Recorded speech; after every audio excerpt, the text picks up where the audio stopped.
ഞങ്ങൾ പ്രാഥമികമായൊരു അന്വേഷണം നടത്തി. പ്രാഥമികമായ അന്വേഷണത്തിലും ഇതുവരെ വാർത്താ ചാനലുകളിൽ വന്നിരിക്കുന്ന ദൃശ്യങ്ങൾ പരിശോധിച്ചതിലും കേസുകാർ പ്രതിഷേധം നടത്തിയെന്നുള്ളത് ശരിയാണ്. പക്ഷെ അവരുടെ അടുത്തുപോലും എത്തിയിട്ടില്ല. ഒരാളും എത്തിയിട്ടില്ല. 3-4 KSU പ്രവർത്തകരാണ് ഉണ്ടായിരുന്നത്. 30-35 പോലീസുകാരുണ്ടായിരുന്നു. ഇവരെ ആക്രോശിച്ച് അവരുടെ അടുത്തേക്ക് ചെല്ലുന്ന ദൃശ്യങ്ങൾ മാത്രമേ ഇതുവരെ പുറത്തു വന്നിട്ടുള്ളൂ. തീർച്ചയായിട്ടും ഞങ്ങൾ പരിശോധിക്കും. അങ്ങനെ എന്തെങ്കിലും തെറ്റ് കേസുകാരുടെ ഭാഗത്തുനിന്നുണ്ടെങ്കിൽ ഞങ്ങൾ നടപടിയെടുക്കും. പക്ഷെ ഇതുവരെ കിട്ടിയിരിക്കുന്ന ദൃശ്യങ്ങൾ വെച്ച് ആരും അവരുടെ അടുത്തേക്ക് പോയിട്ടില്ല. 3-4 കേസുകാരും 35 പോലീസുകാരുമാണ് ഉണ്ടായിരുന്നത്. 30-35 പോലീസുകാരും 3-4 കേസുകാരും പ്രതിഷേധിക്കും. കരിങ്കൊടിയൊക്കെ കാണിച്ച് പ്രതിഷേധിക്കും. എല്ലാവർക്കും എതിരായി പ്രതിഷേധിക്കാറുണ്ട്. ഉമ്മൻചാണ്ടിക്കെതിരായിട്ട് പ്രതിഷേധിച്ചിട്ടുണ്ട്. ഇനിയും പ്രതിഷേധിക്കും. പക്ഷേ ആക്രമിക്കും എന്ന് പറയുന്നത് ഒരിക്കലും നടക്കാൻ പാടില്ലാത്ത കാര്യമാണ്. നടന്നിട്ടില്ല എന്നാണ് ഞങ്ങളുടെ പ്രാഥമിക അന്വേഷണത്തിൽ ഈ ദൃശ്യങ്ങൾ കണ്ടതിലും ഞങ്ങൾക്ക് കിട്ടിയിരിക്കുന്ന വിവരം. ഇനിയും ഞങ്ങൾ അന്വേഷിക്കും. അല്ല, പിന്നെ തെരഞ്ഞെടുപ്പ് കാലമല്ല, എന്തും പറയാലോ. അതിൽ അർത്ഥമില്ല. ഞാൻ ചോദിക്കുന്നത്, വാർത്താ മാധ്യമങ്ങളെല്ലാം അവിടെ ഉണ്ടായിരുന്നു. നിങ്ങൾക്ക് ആർക്കെങ്കിലും ഇവരെ ആക്രമിക്കുന്ന ഒരു ചിത്രം കിട്ടിയിട്ടുണ്ടോ? ഇവരെ അടുത്താരെങ്കിലും ചെല്ലുന്നതിന്റെ ഒരു ചിത്രം കിട്ടിയിട്ടുണ്ടോ? ഒറ്റ വാർത്താ മാധ്യമങ്ങൾക്ക് ഇതുവരെ കിട്ടിയിട്ടില്ല. പിന്നെ അത് ആഘോഷിക്കാനാണെങ്കിൽ ആഘോഷിച്ചോട്ടെ, കുഴപ്പമില്ല. ഞങ്ങൾക്ക് കിട്ടിയ ആദ്യത്തെ അന്വേഷണത്തിൽ കിട്ടിയ വിവരമാണ്. ഇനിയും ഞങ്ങൾ അന്വേഷിക്കും. കൂടുതൽ എന്തെങ്കിലും വിവരം തരാം. ആരെങ്കിലും അവരുടെ അടുത്ത് ചെന്ന് അവരെ ആക്രമിച്ചിട്ടുണ്ടെങ്കിൽ അതിനെ ഞങ്ങൾ ശക്തമായി അപലപിക്കും. അങ്ങനെ ഉണ്ടായിട്ടുണ്ടെങ്കിൽ അത് അവർക്കെതിരായി നടപടിയെടുക്കും. അങ്ങനെ ചെയ്തിട്ടുണ്ടെങ്കിൽ ഒരു കാരണവശാലും അങ്ങനെ ചെയ്തു കാണാനുള്ള യാതൊരു സാധ്യതയും പ്രാഥമിക അന്വേഷണത്തിലില്ല. രണ്ടാമത് അന്വേഷണത്തിൽ അങ്ങനെ കണ്ടാൽ തീർച്ചയായിട്ടും ചെയ്യും.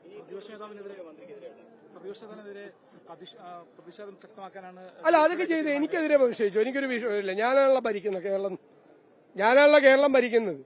ഞാനാണല്ലോ ആരോഗ്യരംഗത്തെ ഈ സ്ഥിതിയിലാക്കിയത്. ഞാനാണല്ലോ കേരളത്തെ ഈ സ്ഥിതിയിലാക്കിയത്. കേരളത്തിനെ ഈ ശരിയാക്കി തന്ന ഞാനാണല്ലോ. അപ്പൊ അതുകൊണ്ട് എനിക്കെതിരെ പ്രതിഷേധിച്ചോ, കുഴപ്പമൊന്നുമില്ല. ശിവൻകുട്ടി അടക്കമുള്ള ആളുകൾ പ്രതിപക്ഷ നേതാവിന്റെ അറിവോടുകൂടിയാണ് ഈ ആക്രമണം നടത്തിയെന്നുള്ള ആക്ഷേപം. അതിപ്പോ കേരളത്തിൽ എന്ത് സംഭവിച്ചു കഴിഞ്ഞാലും എല്ലാ മന്ത്രിമാരും VD സതീശനാന്ന് പറയും. കാരണം എനിക്ക് വേണ്ടിയിട്ട് സോഷ്യൽ മീഡിയയിൽ വർക്ക് ചെയ്യുന്നത് അവരാണ്. എന്റെ PR ചെയ്യുന്നത് ഇപ്പൊ അവരാണ്. എനിക്ക് എന്ത് ചെയ്യാൻ പറ്റും? അല്ല, അതൊക്കെ ഉറപ്പായിട്ട് തുടരും. അതൊന്നും വേറൊരു അക്രമത്തിന്റെ ലെവലിലേക്ക് ഒരിക്കലും പോകാൻ പാടില്ല എന്ന് കർശനമായ നിർദ്ദേശം കൊടുത്തിട്ടുണ്ട്. അങ്ങനെ ആരും ചെയ്യില്ല. കരിങ്കൊടി പ്രകടനമൊക്കെ നടത്തും. ഇവിടെ നടത്തും. ഉമ്മൻചാണ്ടി മുഖ്യമന്ത്രിയായിരിക്കുമ്പോൾ ഇവിടെ നടത്തിയിട്ടുണ്ട്. എല്ലാവർക്കും എതിരെ നടത്തിയിട്ടുണ്ട്. അത് പ്രതിഷേധം. ഡാറ്റാ മോഷണത്തിന്റെ ഏറ്റവും വലിയ വിവരം എന്ന് പറയുന്നത് ജീവനക്കാരുടെ സ്പാർക്കിൽ നിന്നുള്ള മോഷണം മാത്രമല്ല നടന്നിരിക്കുന്നത്. സ്മാർട്ടിൽ നിന്നാണ് മോഷണം നടത്തിയിരിക്കുന്നത്.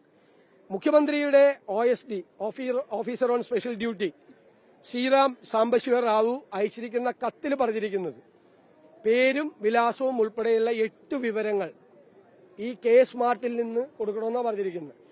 സ്മാർട്ട് എന്ന് പറയുന്നത് 937 സേവനങ്ങൾ ചെയ്യുന്നതിന്റെ ഡീറ്റെയിൽസ് ഉള്ളതാണ്.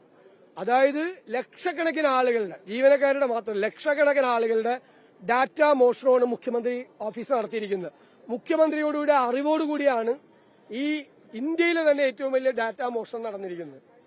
അത് ഗൌരവതരമായി അന്വേഷിക്കപ്പെടുന്ന നമ്മളെല്ലാവരുടെയും വ്യക്തിവിവരം ചോർന്നിരിക്കുകയാണ്. അത് ഇവര് ആർക്കെങ്കിലും വിറ്റൊന്നുകൂടി അന്വേഷിക്കണം. അല്ല, ഞങ്ങൾക്ക് പ്രാഥമികമായ അന്വേഷണത്തിൽ നിന്ന് ഞങ്ങൾക്ക് കിട്ടിയ വിവരം ഇതാണ്. നിങ്ങൾക്കും അത്രയുള്ള വിവരം. എല്ലാ വിഷ്വൽ മീഡിയയ്ക്കും ഇത്രയും വിവരമുള്ളൂ. അവരുടെ ഒരു ചിത്രങ്ങൾ പോലും ഇവരെ ആക്രമിക്കുന്നതില്ല.